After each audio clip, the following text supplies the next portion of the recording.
bonjour, chers collègues. Je voudrais remercier l'Observatoire Boutros Ghali de m'associer à cet événement et je voudrais m'excuser une fois encore de n'avoir pas pu faire le déplacement à New York pour cause de maladie. Mais je me réjouis toutefois d'y participer virtuellement et de partager depuis Addis Abeba quelques réflexions sur la base des questions qui nous ont été posées par les organisateurs. Alors, les orateurs précédents ont tout à fait admirablement fait le constat de la crise du modèle classique d'intervention des opérations de maintien de la paix. Je voudrais, en ce qui me concerne, concentrer mon propos sur trois axes essentiels. Le premier, qui est une réponse plus ou moins directe aux questions posées par les organisateurs, tournera autour de la MINUSCA, des défis et facteurs limitatifs de ce déploiement qui est multidimensionnel et vise à la stabilisation de la RCA. Dans un deuxième temps, je voudrais aborder la question un peu plus globale de la prolifération des forces régionales et autres mécanismes dits ad hoc en soutien ou non à des opérations de maintien de la paix. Et enfin, je conclurai en ébauchant quelques pistes de réflexion sur la question du partenariat Nations Unies-Union africaine. En ce qui concerne la MINUSCA, elle a été autorisée à se déployer en RCA en 2013 par le Conseil de sécurité des Nations Unies. Elle succédait à la MISCA, la mission internationale de soutien à la RCA, sous conduite africaine, qui elle-même faisait suite à la MICOPAX, la mission pour la consolidation de la paix en RCA. On voit donc qu'il y a un séquençage, un agencement de niveau sous-régional, continental, qui a culminé au niveau global avec la mise sur pied de l'opération onusienne. Alors, la menace à laquelle la MINUSCA fait face est plutôt de type traditionnel, dans le sens où il s'agit de restaurer ou de consolider l'autorité de l'État, surtout d'un État dont la stabilité est menacée par un ensemble de groupes armés non étatiques qui ont des revendications politiques aussi diverses que variées. Il s'agit en fait de luttes de pouvoir qui ont pris des formes violentes compte tenu du blocage par les autorités officielles d'alternatives démocratiques viables. La conflictualité en RCA est plutôt représentative des formes classiques de conflictualité qui ont proliféré en Afrique depuis les années 90. Un ou plusieurs groupes armés prennent la marginalisation perçue ou réelle d'une ou plusieurs communautés pour monter en mouvement dont l'objectif est le contrôle total ou partiel du pouvoir central. En RCA, le déploiement de la MINUSCA n'a pas été précédé ni suivi de déploiement de type ad hoc compte tenu de l'absence de menaces terroristes avérées. La MINUSCA n'est donc pas en concurrence avec un mécanisme régional additionnel, comme ça peut être le cas au Mali ou, de plus en plus maintenant, en République démocratique du Congo avec le déploiement de la force d'Afrique de l'Est. Mais la MINUSCA fait cependant face à un autre type de concurrence, qui est interne, celui-là. Se sentant peu servi par une OMP jugée timorée face à l'existence des groupes armés menaçant son pouvoir, et bien, le gouvernement de Bangui a eu recours, sur la base d'accords bilatéraux, au groupe Wagner, d'origine russe. Celui-ci était censé procéder à une éradication plus robuste des groupes armés menaçant la paix en RCA. Ce déploiement pose de nombreux problèmes que nous n'allons pas aborder ici, le groupe Wagner n'étant pas un mécanisme régional africain. Mais il pose des questions importantes qui, je crois, doivent être abordées dans le cadre global de ce séminaire.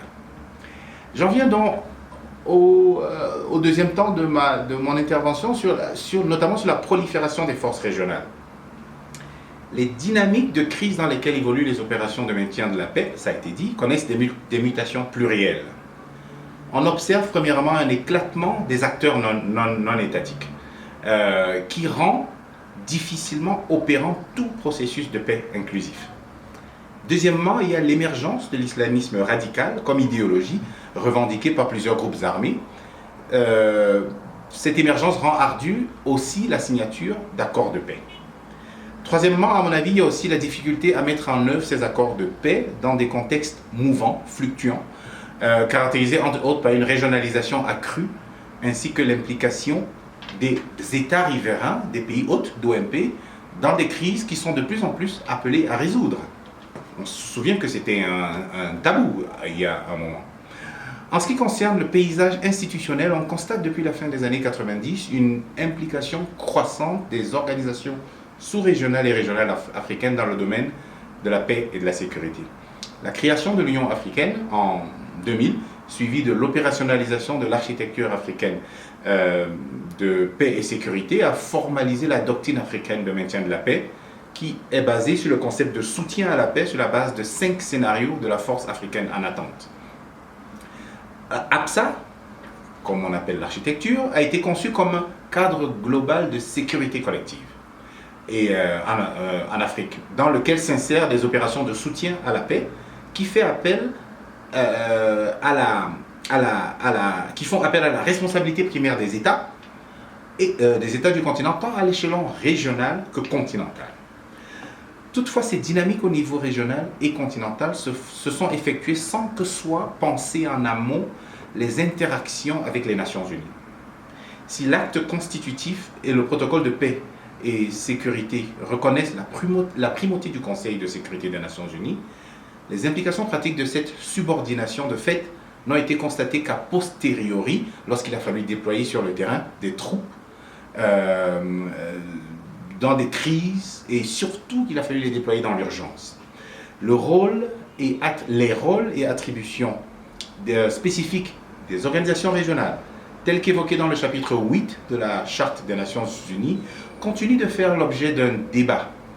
Celui-ci est d'autant plus pertinent que le maintien de la paix en tant que construction ne figure pas dans la Charte. Mais l'émergence des forces régionales, il s'agit en fait de subsidiarité, mais au niveau global.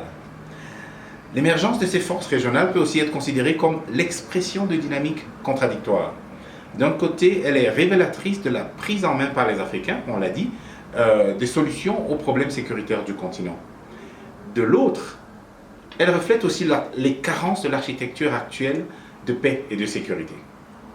L'APSA a été conçue initialement pour faire face à des menaces sécuritaires qui ont tendance aujourd'hui à s'effacer au profit de l'extrémisme violent.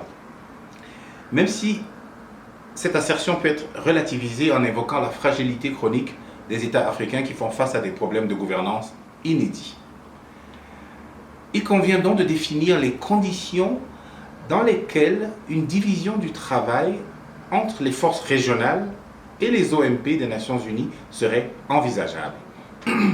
Il est de ce fait indispensable de distinguer entre les opérations de maintien de la paix des Nations Unies et les opérations sous direction africaine. Les Nations Unies n'ont ni l'ambition ni la pratique de la défense collective, étant par définition une organisation mondiale.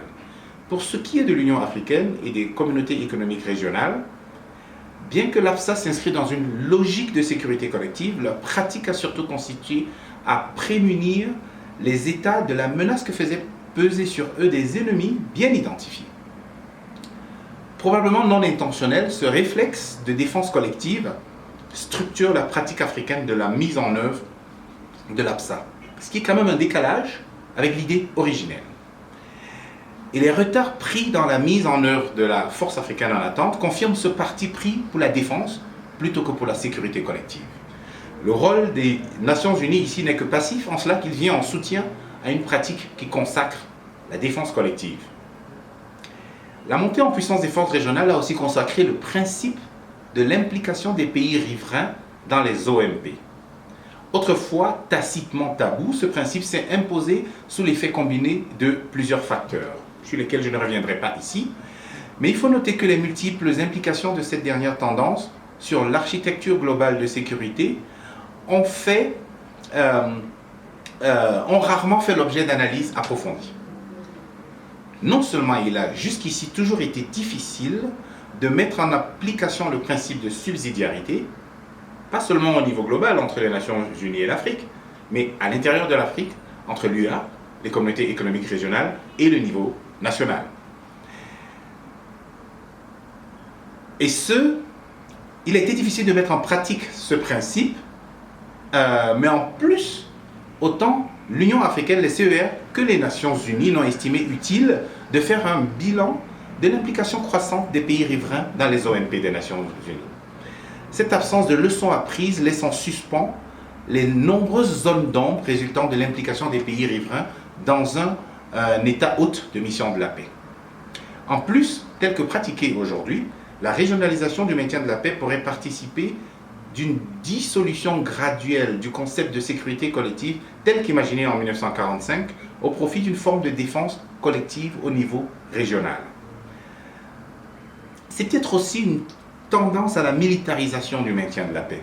Malgré des efforts consentis durant de nombreuses années à bâtir un système de sécurité collective sur le continent, on observe la prédominance d'un réflexe militaire en réponse aux crises africaines.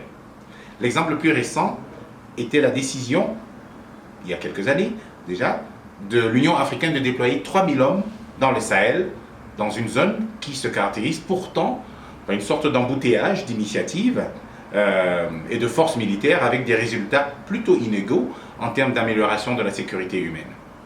Un autre exemple est celui de la force est-africaine en gestation. Bien que comprenant un volet politique, l'exclusion du principal groupe armé de ce volet politique suggère en effet le parti pris pour une solution militaire qui, de mon avis, risque d'exacerber plutôt que d'apaiser les tensions régionales. Pour conclure, je voudrais esquisser quelques pistes de réflexion sur le partenariat entre l'UA et les Nations Unies dans le domaine du maintien de la paix. Le partenariat a beaucoup évolué dans sa dimension institutionnelle avec un accroissement du nombre de rencontres entre conseils, de l'extension des domaines qui sont discutés. Le financement a, à mon avis, retardé l'émergence de solutions ponctuelles et innovantes. Si l'émergence un peu lente du Fonds africain pour la paix est une piste, d'autres solutions pourraient consister à mettre, par exemple, en capacité les opérations de paix africaines en offrant de manière ponctuelle et ciblée des moyens habilitants et un appui logistique conséquent. Mais il s'agit surtout pour le Conseil de paix et sécurité de l'Union africaine de faciliter la prise de décision globale au sein des Nations Unies en émettant des décisions sur des sujets relativement faciles, mais qui auront le mérite d'orienter les membres du Conseil de sécurité. Je voudrais citer par exemple la question de la prolongation des mandats des missions des Nations Unies. Il serait important, je crois, pour le Conseil de paix et de sécurité de donner une orientation de ce qui pourrait s'apparenter à une position africaine sur ces questions. On pourrait évoquer aussi la question des sanctions, par exemple, des régimes des sanctions des Nations Unies, dont la manipulation par les autorités locales viennent souvent aussi être un obstacle à la mise en œuvre des mandats des missions onusiennes de maintien de la paix. Mesdames et messieurs, chers collègues, je vais arrêter là et je vous remercie en espérant prendre part à la discussion qui s'ensuivra. Merci beaucoup.